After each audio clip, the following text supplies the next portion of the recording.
Morning, everyone. My name is Danielle Darish, and I'm the chair of the Parenting with Purpose Committee at Gateways. I'd like to welcome you all here this morning and thank you for joining us today. For those of you new to us, Parenting with Purpose is a free educational series for parents of school-aged children, both with and without identified learning challenges. We generally have about 3 events per calendar year. We are currently planning our next event for late spring. More information will follow shortly on that, so be sure to check your inboxes. For our event today, please make sure that you are on mute. Questions can be submitted in the chat box, and Dr. Greene will answer them at the conclusion of our presentation. I'd now like to turn it over to Rachel Chaffetz, past board president of Gateways. Thank you, Danielle. Good morning, everybody. My name is Rachel Chaffetz. And I'm here to talk in a few minutes about a little bit about myself, about Gateways, and about Dr. Ross Greene. For those of you who heard me in the past, I always said that I have 4 kids. I have 2 boys, a girl, and Gateways. And Gateways has been my 4th kid for the past almost 18 years. It started when I joined the Bnei Mitzvah class as a tutor and taught kids with variety of disabilities for their bar and bat mitzvah, and an experience that really influenced the way that I see the world and my entire family.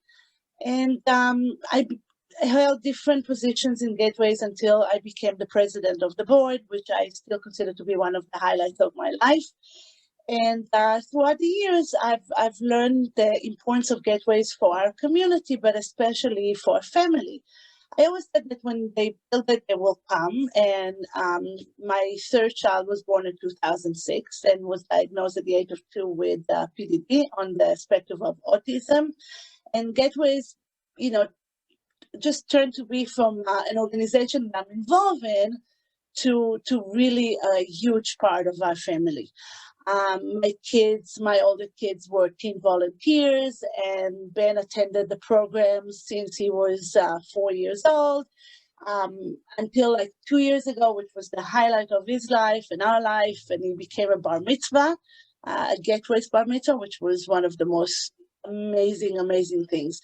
And Gateways was not just an organization that helped us deal with Jewish education for a kid, and I saw what it did for the community, but it was an organization that really helped us identify and define who we are as a family. And it became a source of so much comfort and understanding in a world that is so lost for parents. And it allows us, most importantly than anything else, to make choices as a family rather than let the system or the institution make a choice for us. And for that, we will be forever grateful. We met Dr. Ross Greene somewhere in between 1st to 2nd to 3rd child, and I'm not sure exactly which one. And he became part of our life, helping us dealing with things that are very mainstream with our older son, who's really a normal kid according to whatever normal is today. And Ross became really part of our growth and a big advocate for us as a family, for my kids in school, and a huge source of comfort and a big beacon of light for everybody that is part of our life. But I'm very honored and fortunate to also say that Ross became our friend and was part of our kids' milestones and part of our family. And we miss you, Ross. You should move back close to us. I'm going to say a few words about Ross, and forgive me for reading it, because even though I'm one of his biggest admirer, I cannot memorize all of his accomplishments. Dr. Ross Greene is the originator and innovative research-based model of intervention known as Collaborative Proactive Solutions, CPS, as described in his influential book, The Explosive Child, Lost at School, Lost and Found, and the Raising Human Beings. Dr. Greene served on the faculties at Harvard Medical School for over 20 years and is now on the faculties of the Department of Psychology at Virginia Tech and on the faculties of Science at the University of Technology, Sydney in Australia. He's also the founding director of the nonprofit Lives in the Balance. His research has been funded by the Stanley Research Institute, the National Institute of Mental Health, the U.S. Department of Education, and the Maine Juvenile Justice Advisory Group. He lectures and consults extensively to families, general and special education school, inpatient psychiatrist unit, and residential and juvenile detention faculties throughout the world. I can tell you, he is one of the most amazing human beings I know and a great speaker, a friend, and I'm honored to introduce you, Dr. Ross Greene. Rachel, I am very honored that you are the person who was introducing me. I must say the Ben Chaffetz bar mitzvah was one of the most touching things I have ever attended. And yes, it is very good that we have seen your children grow up, and it's nice. I'm delighted that you feel like I had at least a small role to play in how they're doing. Hello, everybody. By the way, when Gateways calls me to speak, there are two words that always explain why I say yes. Those two words are Rachel and Chaffetz. I can't say no to Gateways. Most of the time, people listen to me and want to hear me because they have a kid who is exhibiting concerning behaviors. And that's fine, except that we all exhibit concerning behaviors. And so I don't, even as a professional, especially as a professional, I don't draw much distinction between kids who are officially exhibiting concerning behaviors and all the rest of us. Many kids who exhibit concerning behaviors end up with a psychiatric diagnosis. That isn't especially meaningful to me as a mental health professional either.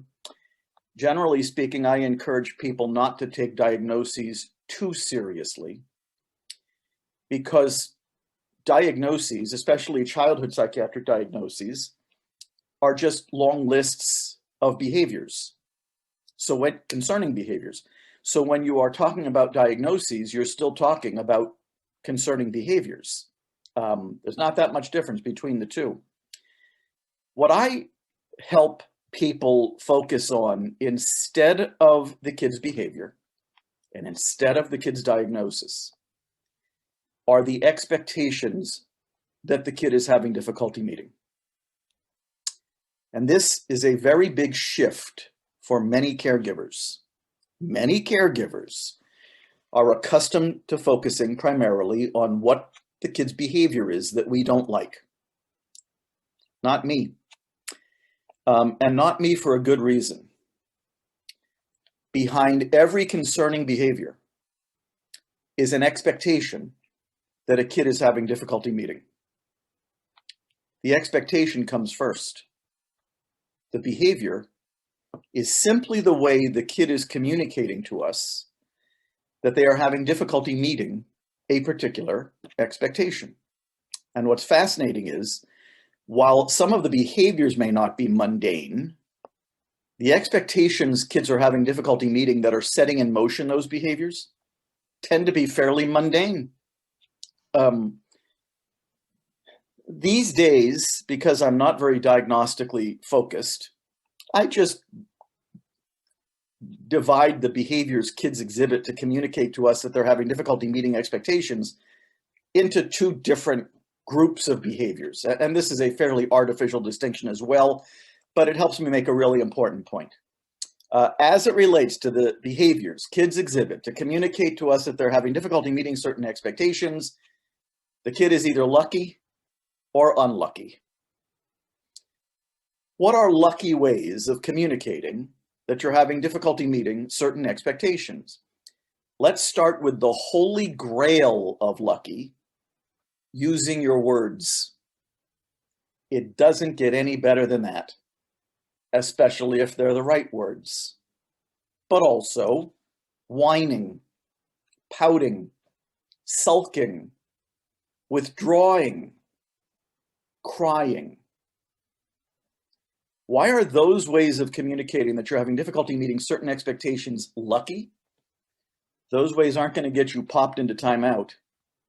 They're not going to get you held in from recess, not going to get you held after school, not going to get you detention, suspension, expulsion, not going to get you hit.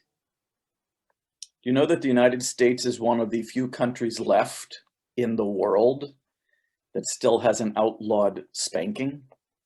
Did you know that in American public schools, we still hit kids on the butt with a piece of wood to help them do good hundreds of thousands of times every school year in 19 different states, Massachusetts not being one of them, the state of Maine, where I'm sitting right now, also not one of them.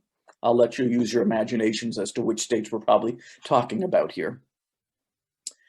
Those lucky ways of communicating that you're having difficulty meeting certain expectations are not going to get you pinned to the ground by 2 to 4 big adults in what is commonly known as a restraint, not going to get you thrown into a locked or blocked padded room in what is known as a seclusion. But best of all, those ways of communicating that you're having difficulty meeting certain expectations are highly likely to elicit empathy from your caregivers. Lucky you, kid. Except that generally speaking, that's not the kind of kid I've been working with over the last 40 years. I've been working with the unlucky variety. What are unlucky ways of communicating that you're having difficulty meeting certain expectations? You already know, but here's a sampling. Screaming, swearing, hitting, spitting, kicking, biting, throwing, destroying, running. Worse. Why are those ways of communicating that you're having difficulty meeting certain expectations unlucky? Well, those ways at the mild end are likely to get you popped into timeout, held in from recess, held after school. Now we're moving down. Detention, suspension, expulsion, hit, pinned, thrown.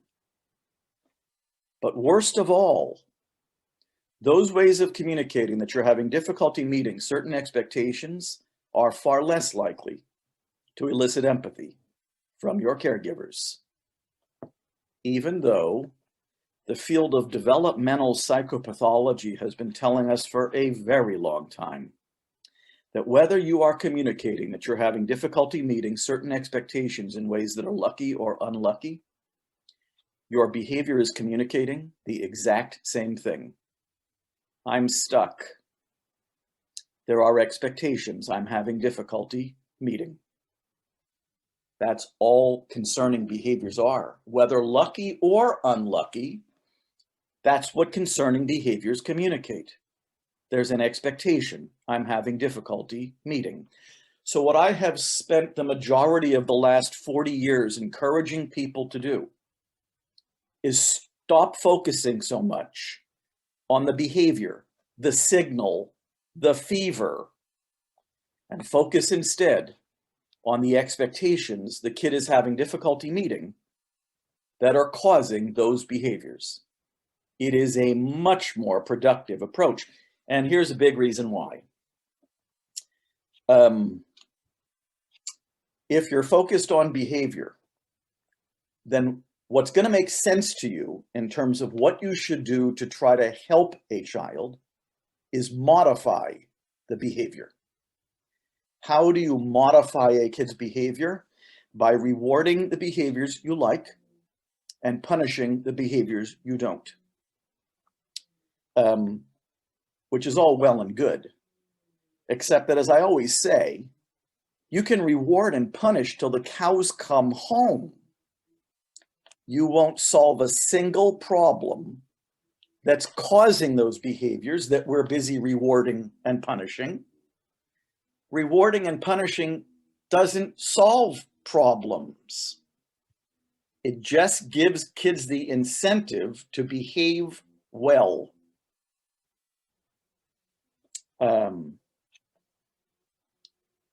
something you should know about what the research has been telling us about kids with concerning behaviors for the last 40 to 50 years. They are not lacking motivation. They are lacking skills. That is what I just said is the second big paradigm shifting thing I'm going to say this morning. Big paradigm shifting thing first, don't focus on the kid's behavior. Focus on the expectations the kid is having difficulty meeting, the problems that are causing that behavior. Second, don't think that a kid's concerning behavior is about poor motivation. What the research has been telling us for a very long time is that concerning behavior can be attributed to lagging skills. Now you might be wondering, that is a different take. What skills? Well, there's a whole bunch of them. The research has identified hundreds of skills that are often found lacking in kids who exhibit concerning behaviors. But the global skills, and now you may be starting to hear something about your child, are flexibility and adaptability and frustration tolerance and problem solving. Those skills, the umbrella skills, help explain why so many kids have such difficulty responding to life's problems and frustrations in an adaptive fashion, because they're lacking the skills to respond in a more adaptive fashion. Now, the minute I helped many parents and educators and staff in inpatient psychiatry units and residential facilities and prisons understand that this is about lagging skills, not lagging motivation. Some of them start to cry. Some of them are absolutely mortified about what they didn't know about their child. Some of them wonder if it's too late. Some of them agonize about what they didn't know. And many of them are looking in the rearview mirror and thinking about all of the horrible episodes they've endured with their child that were unnecessary. If they'd only known to focus on unmet expectations instead of the concerning behaviors that are being caused by those unmet expectations, and if only they had known that their child was lacking skills rather than motivation. Once again, if you think your kid is lacking motivation, what are you going to do? You're going to try to motivate your kid to do well. How do you do that? Here we are again. Reward the behaviors you like so to see more of them. Punish the behaviors you don't to see less of them. Those roads lead us to the same place. Whether it's timeout or privilege loss or stickers, you name it. Boy, have we been wasting a lot of time trying to give kids the incentive to behave appropriately when all behavior is the signal, the fever. Now, I'm the first to agree there are some signals that are a whole lot more difficult to take than others, a whole lot more destructive, a whole lot more scary, a whole lot more disruptive. A lot of that tends to get tamped down once people understand this kid's lacking skills. And what I got to do is figure out what skills this kid is lacking and what expectations this kid is having difficulty meeting. Now, in my line of work, we accomplish that mission through use of an instrument known as, and this is a good example of my never-ending quest for clarity, the instrument is known as the assessment of lagging skills and unsolved problems. What does it help you figure out? What are this kid's lagging skills and unsolved problems? By the way, unsolved problem is a synonym for unmet expectations. And I'm going to give you lots of examples of that, just so you know what I'm talking about. I've told you about a lot of the skills, some of the skills anyways. And by the way, you can find the assessment of lagging skills and unsolved problems on the website of my nonprofit. Well, not my nonprofit, the nonprofit that I founded, Lives in the Balance. Lives, L-I-V-E-S, in the balance.org. The assessment of lagging skills and unsolved problems, as I always say, there's a good chance it's going to give you the information that's been missing. Everybody who I've worked with, 2,000 kids in at this point, already knew what the kids' concerning behaviors are. They don't need me for that. They already know what the kid's diagnosis is. Generally speaking, they don't need me for that either.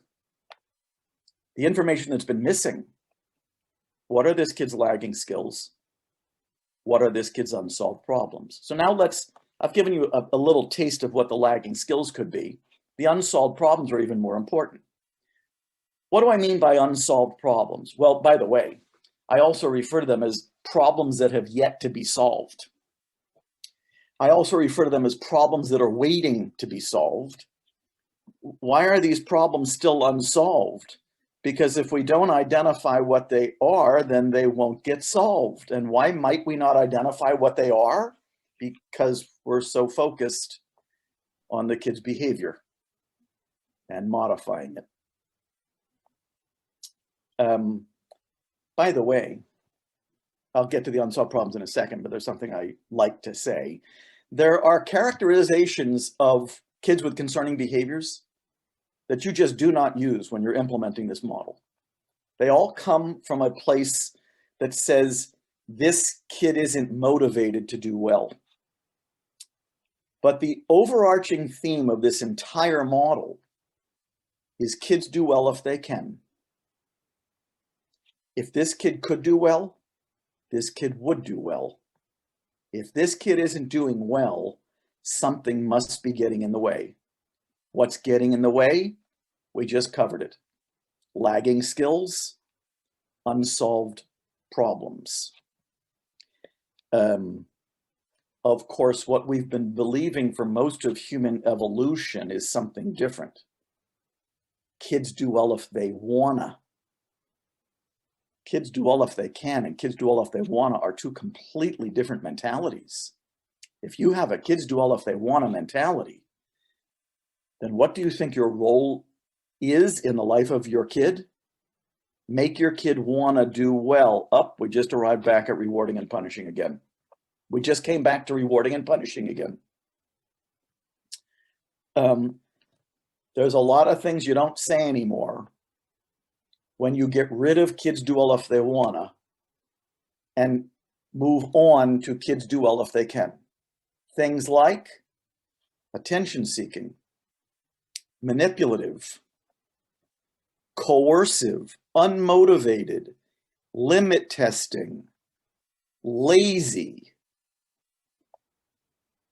When you got these lenses on, those characterizations are no longer in your vocabulary. And they were never true in the first place. They're gone. The goal is to come to view the child through the prism of lagging skills and unsolved problems. So if you download the assessment of lagging skills and unsolved problems from the Lives in the Balance website, you'll see that it's one single-sided, single sheet of paper. It's got lagging skills at the top, and you're going to be writing in unsolved problems at the bottom. So now let's think about unsolved problems, because that's really the hallmark feature of this model. Since we're focused on problems, not the behaviors that are being caused by those problems. What are some good examples of unsolved problems? I'm sure many of you have been experiencing many of these for many years. Difficulty completing a particular homework assignment. Difficulty getting off the Xbox to come in for dinner. Perhaps difficulty taking the trash out on Tuesday mornings. Perhaps difficulty eating what we've made for dinner. Perhaps difficulty getting along with your brother or sister in the playroom. Perhaps difficulty taking your meds. Perhaps difficulty being in bed with the lights off by 9 p.m., perhaps difficulty waking up at 7 a.m. to get ready for school or virtual learning. Perhaps, and this is a COVID unsolved problem, difficulty participating in virtual learning. There's a sampling. Difficulty sticking with the 1 or 2 hour limit on electronics. Those are all unsolved problems. Problems waiting to be solved. How do we know they're still waiting to be solved? Because they're still causing concerning behaviors. And now, I really only have one thing left to talk about.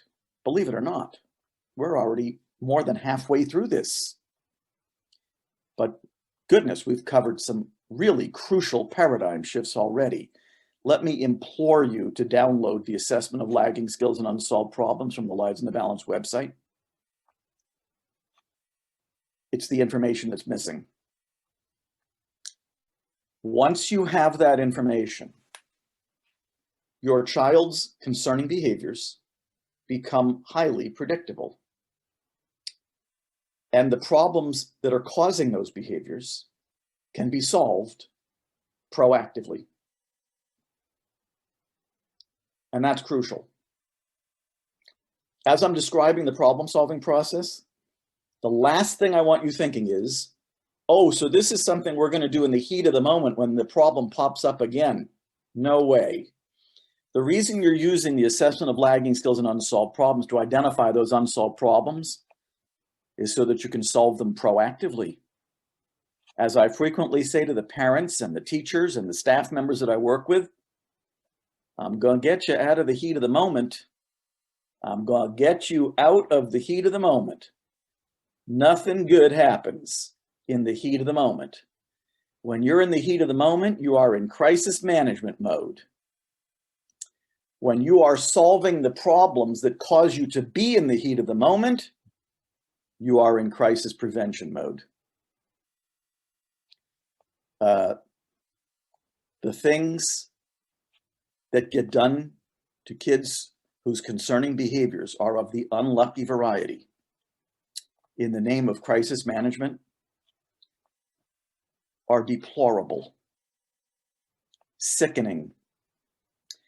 And that's why Lives in the Balance produced a documentary film. I can now tell you that it was an award-winning documentary film. It's won four film festival awards, which I could care less about, but the filmmakers care. It's called The Kids We Lose. It is a brutal film. It's only brutal because it reflects the reality of what we are still doing to kids who are communicating that they're having difficulty meeting expectations in ways that are unlucky. One of the things Lives in the Balance, Nancy is adding, and we can add, depending on the kid's race, statistically more likely to be arrested, jailed, and killed. Let there be no doubt, as it relates to punitive, exclusionary, disciplinary practices. We do it to Black and brown kids at rates that are significantly disproportional to their numbers. And so before I talk about how to solve these problems, let me get on my soapbox briefly. The reason Lives in the Balance produced The Kids We Lose is because we wanted to heighten awareness of what's being done to kids, and how horrible it is, and how traumatizing it is. And many of these kids already have trauma histories, so what we do to them would fall into the category of re-traumatizing the already traumatized. All of these things that we do to kids are preventable. All of them are counterproductive. All of them are unnecessary. I and my colleagues at Lives in the Balance have helped prisons, inpatient units, residential facilities, and schools end their use of restraint and seclusion. Before we start working with them, they're telling us that they got to restrain and seclude because it keeps everybody safe. Once we help them know what to do instead, they can't believe they used to say that. We help schools completely get rid of discipline referrals, detentions, and suspensions. By the way, if you're not using punitive exclusionary discipline, then you won't be disproportional in your use of punitive exclusionary discipline. The problem is that not enough people know about what I'm talking about right now. Instead of behavior modification, instead of behavior, solving problems that are causing those behaviors. Here's the good news. Not only have I been busy building a nonprofit for the last 10 years, I've been busy researching the CPS model. This model is called Collaborative and Proactive Solutions for the last 15 years. It's an evidence-based model. A lot of research behind it. We have reached a point in our society where it is time to stop brutalizing kids in the name of behavior modification, in the name of safety.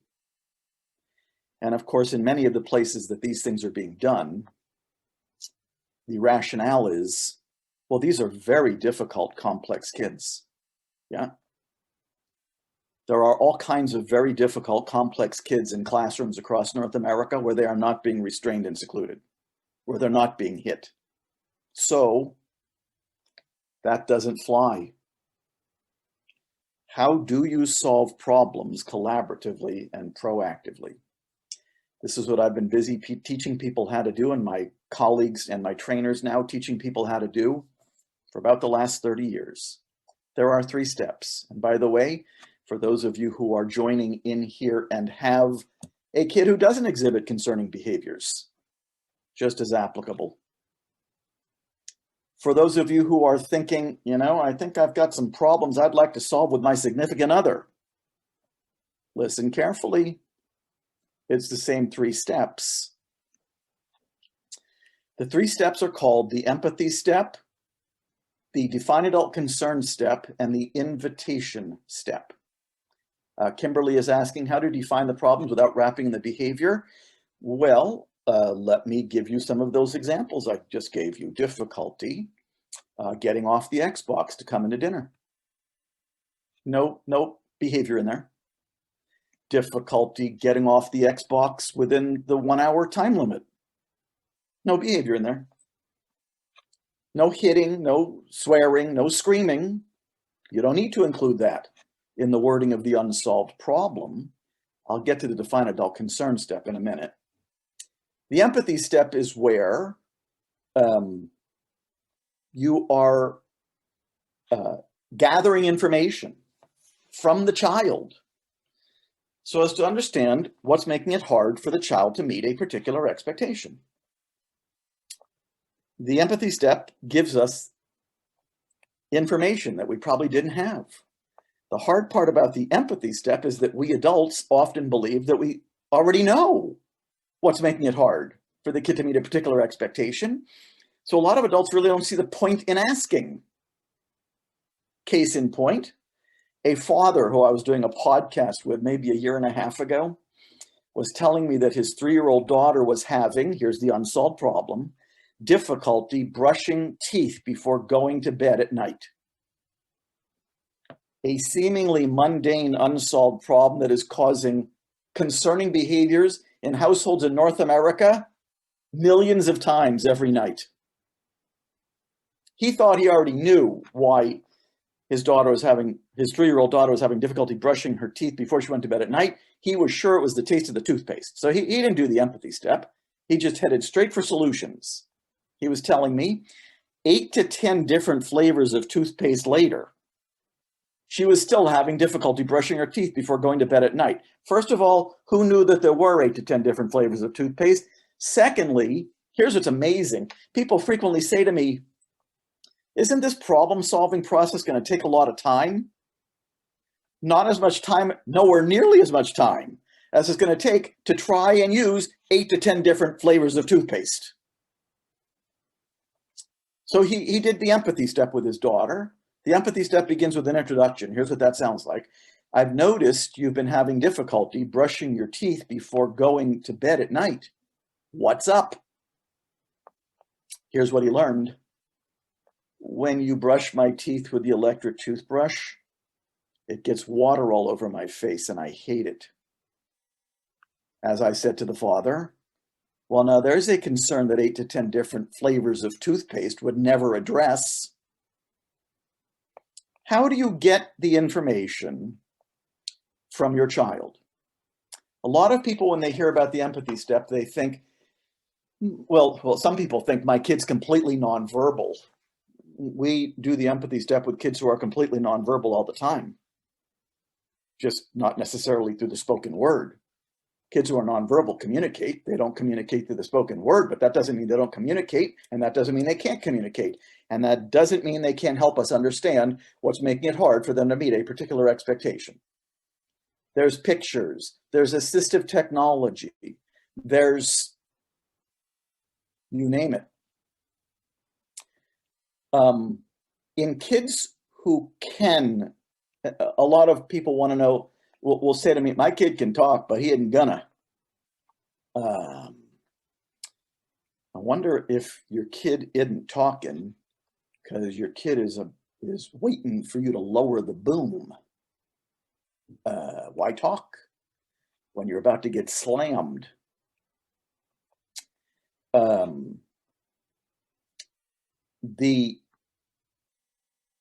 There are 8 drilling strategies that I teach caregivers how to use to gather information from their child. We don't have time to go through all 8 here, but I'll tell you about one of them.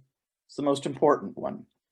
And if you get on the Lives in the Balance website, you can learn about all 8 drilling strategies, but here's one. It's called reflective listening. Reflective listening is your default drilling strategy. It's the one you're going to be using most often. It's the one you use when you don't know which strategy to use. Reflective listening is simply saying back to the kid whatever the kid just said to you. Here's what that might sound like.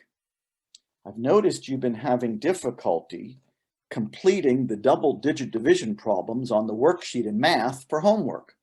What's up? I hate it. All right, now that, a lot of people hear I hate it and they think, well, now there's a showstopper. What do I say now? You do reflective listening. You hate it. And then there's some clarifying questions and statements you can add to it. You'll see them on the website. There's something called the drilling cheat sheet on the Lives in the Balance website.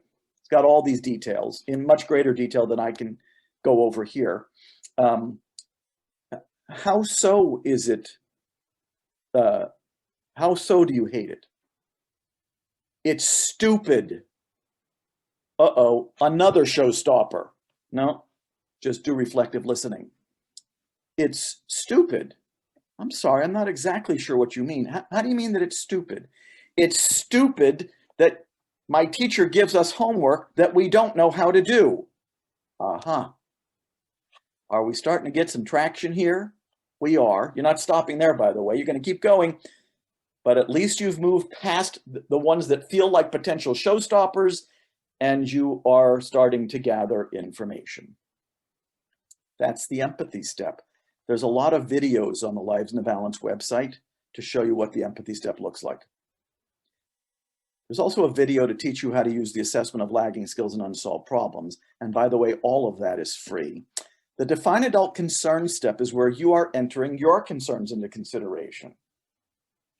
The very same concern you might have been trying to address unilaterally, you are now addressing collaboratively. Remember the name of the model, collaborative and proactive solutions. The hard part about this is we adults frequently don't have the slightest idea what our concerns are. That's because we've usually already moved on to our solutions, which we're usually busy imposing.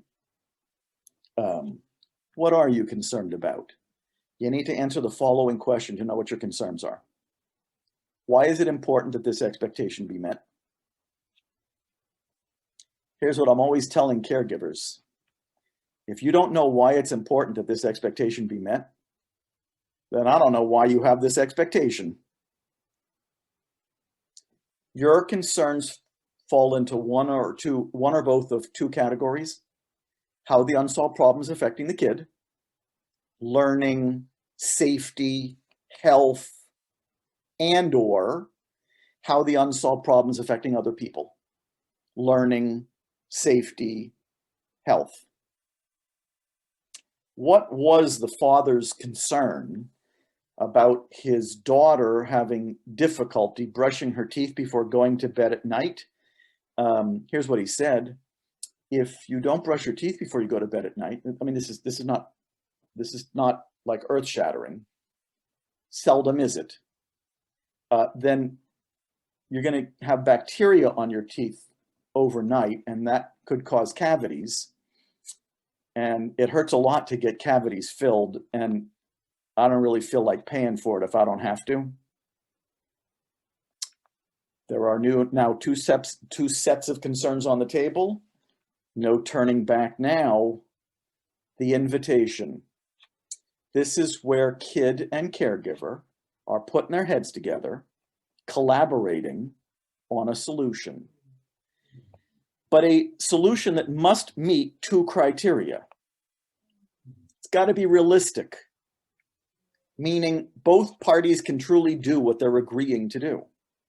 And maybe even more important than that, it's got to be mutually satisfactory, meaning the solution truly addresses the concerns of both parties.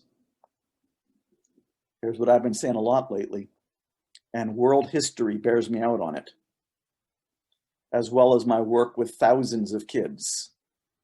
If the solution is not realistic and mutually satisfactory, I promise you, this problem is still unsolved. It's going to come back and bite you. Here in the United States of America, we are still dealing with problems that are 300 or 400 years old, and we still haven't solved them yet. Here's what the invitation sounded like. Here's what the invitation sounds like. The invitation starts with the words, "I wonder if there's a way." Now, generically, what are you wondering if there's a way to do? Generically, you're wondering if there's a way to solve this problem. And you could say it that way. You could say, I wonder if there's a way to solve this problem. But you would be a whole lot better off if you recapped or restated the concerns of both parties. Here's what that might sound like. I wonder if there's a way for us to make sure you don't get water on your face when I'm brushing your teeth before you go to bed at night. That was the kids' concerns. And also make sure that you don't have bacteria on your teeth so you don't get cavities, so it doesn't hurt to get them filled, and so that I don't have to pay for it. Believe it or not, you are then giving the kid the first crack at the solution. By the way, not because it's the kid's job to solve the problem, it's y'all's job to solve the problem. Y'all are partners, y'all are teammates. This is not adversarial, this is not enemies. Letting the kid know that you're interested in their ideas is actually really good strategy. If the kid doesn't have any ideas, I'm sure you will, but you got any ideas? This father told me his 3-year-old did. Here's what she said. Could we wrap a towel around my face when you're brushing my teeth so my face doesn't get wet and so that I don't get cavities? Now a few questions. Who won? Both. Who lost? Nobody. Whose authority was undermined? Nobody. Who was saving time?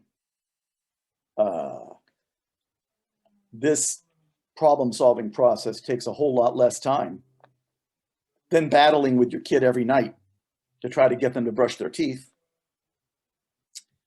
That's how you solve problems, collaboratively. and proactively.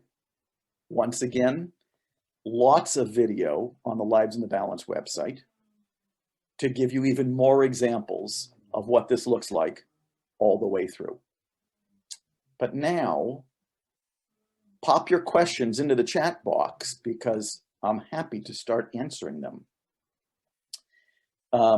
One of our parents is saying sometimes it takes many conversations just on the empathy step. It is true. That said, the more you do the empathy step, the better you get at the empathy step. A lot of people want to know, how long should the empathy step take? I would say the average empathy step, 8 to 10 minutes. Some empathy steps, half an hour. Some empathy steps, 1 or 2 minutes. It takes as long as it takes. The define it all concern step is without question the fastest of the 3 steps. And the invitation, you know what? There are times when it takes 15 minutes to sort through a potential solution and to make sure that it's realistic and mutually satisfactory. You're still saving a ton of time. More than that, you're saving a ton of heartache. You're saving yourself a ton of concerning behaviors. How would you use the empathy step in a scenario where the child is being defiant and possibly manipulative? You're talking Greek to me. I don't know what that means. But I would use the empathy. Defiant and manipulative are adult value judgments about what the kid is up to. All that tells me is that your kid is having difficulty meeting a particular expectation. But if the furthest you've gotten is defiant and manipulative, then you still don't know what your kid's unsolved problems are yet, and you still can't word the unsolved problem. You need your list. And I can promise you this, defiant and manipulative, they're not going to be on your list. What if the expectation, I love this question. What if the expectation is not one the child is physically, mentally, or developmentally able to meet? Well, that brings up one of the most important points. Why would we be putting an expectation on a kid that we already know the kid cannot reliably meet? Why would we do that? We wouldn't. And so those are expectations that we're going to drop. Now, here's the interesting thing about that. A lot of adults will say, yeah, but it's really, really, really important. He's got to meet it. Well, maybe he's got to meet it, but if he can't meet it, you're just going to make a great big mess by trying to get him to meet it. If there's an expectation you don't feel your kid can reliably meet, you should not have that expectation, at least at this point in your kid's development. Now, where is that particularly important? It's important everywhere, but it comes up a lot when I'm working with schools to try to get them to stop restraining and secluding kids. And here's one of my favorite mantras to them. I hate seeing kids be restrained and secluded over expectations we already know the kid can't meet. That just makes no sense whatsoever. But here's the sequence. There's an expectation the kid can't meet. Adults, this is adult instinct, we do this a lot.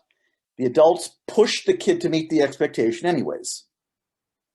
The kid then exhibits a concerning behavior that communicates to us what we already know.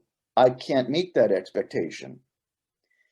If those behaviors are of the unlucky kind, the adults are going to come to the quick conclusion, he's becoming escalated, and now they're going to use their de-escalation strategies to try to calm the kid down. When the de-escalation strategies don't work, they're going to pin the kid to the ground or throw the kid in a padded room. What's early? The expectation the kid was having difficulty meeting. What's late?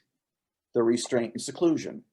So one of the most important questions I'm asking caregivers is, can your kid reliably meet that expectation? Can your kid do this? And if the answer is No. My next question is, then why do we have that expectation? I hate seeing kids restrained and secluded over expectations we already know they can't meet, but I hate seeing kids put in timeout over expectations we already know they can't meet. I hate seeing kids lose privileges or lose TV time or lose their Xbox over expectations we already know they can't meet. One of the most famous things I hear from caregivers is the following: he can do it when he wants to. People who say he can do it when he wants to haven't done the empathy step yet. He can do it when he wants to just tells us we don't yet know what's making it hard for the kid to meet the expectation. So what are we doing? We're knee-jerking back into a motivational explanation. And now, here we go again. Our goal is to make the kid want to meet the expectation. Boy, I have a whole lot more success finding out from the kid what's making it hard for the kid to meet the expectation. Kids who have their expectations heard are far more likely to listen to ours and far more likely to collaborate with us on solutions that are going to address the concerns of both parties. Question. If you have one child who has more lagging skills and unsolved problems and you are focusing on these instead of the poor behavior, how do you explain to the other luckier children that the child is not being punished for such bad behaviors?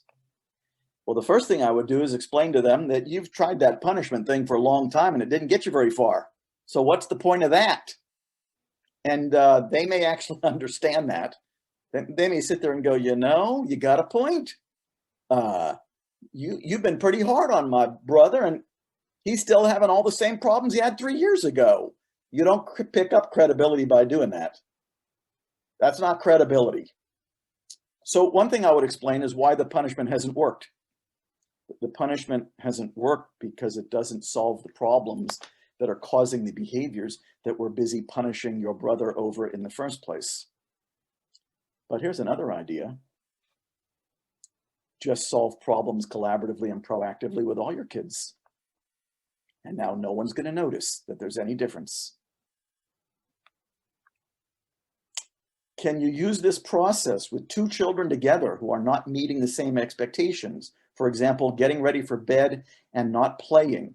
Here's an interesting thing. I would do it separately because there's an excellent chance, this might not be true, but there's an excellent chance that the reason one kid is having difficulty getting ready for bed is not the same reason as the other kid is having difficulty getting ready for bed.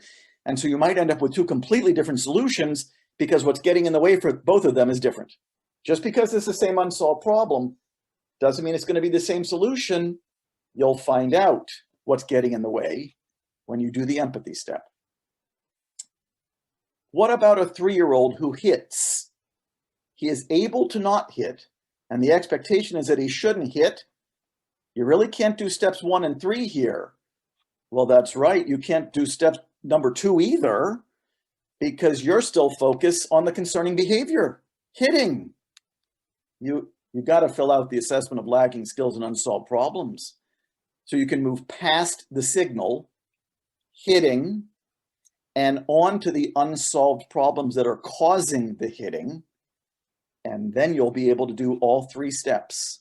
If you're leading with concerning behaviors, I can't help you out with any of the steps. You're still talking to your kid about the signal.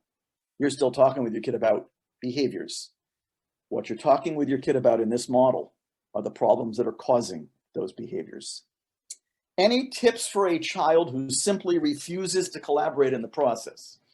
Well, you can tell I'm a little precise about my words. I don't usually use the word refuse. I just generally go with the word difficult. The kid is having difficulty participating in the process. And now we have to figure out which part of the process the kid is having difficulty participating in. And more often than not, it's the empathy step. And what the child is having difficulty doing is telling us what their concerns are. So now a strategy that I use frequently. First of all, it is not that unusual for kids to have difficulty telling you what their concerns are in the empathy step. It's not the norm, but it's also not that unusual. if I have a kid who is, and I do this with nonverbal kids too, but I more often do it with verbal kids who are just having difficulty participating in the process. I teach the kid 5 fingers. This is too simple, by the way, but boy, do I get a lot of information this way. I teach the kid 5 fingers. 5 means very true. 4 means pretty true. 3 means sort of true. 2 means not very true. 1 means not true at all. And then to relieve the kid of the burden of speaking, I'm going to make statements. And all the kid's got to do is hold up fingers to let me know how true the statement is. I'm about to meet with a kid in England who I've been doing this with by Zoom over the past 2 or 3 sessions. When I was first talking with this kid, whenever I would ask a question, here's what the answer would sound like.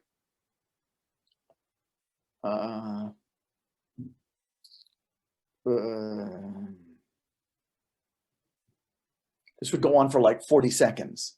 And then eventually he would be able to utter, I don't know. I taught him the 5 fingers. Boy, do I have a lot of information now. All he's got to do is hold up fingers. Boy, do I know this kid a whole lot better than I did previously. Kids don't have to talk. You got fingers. And by the way, if 5 fingers is too much for the kid, I'll go with 3. If 3 is too much, I'll go with 2. Once again, this is not rocket science.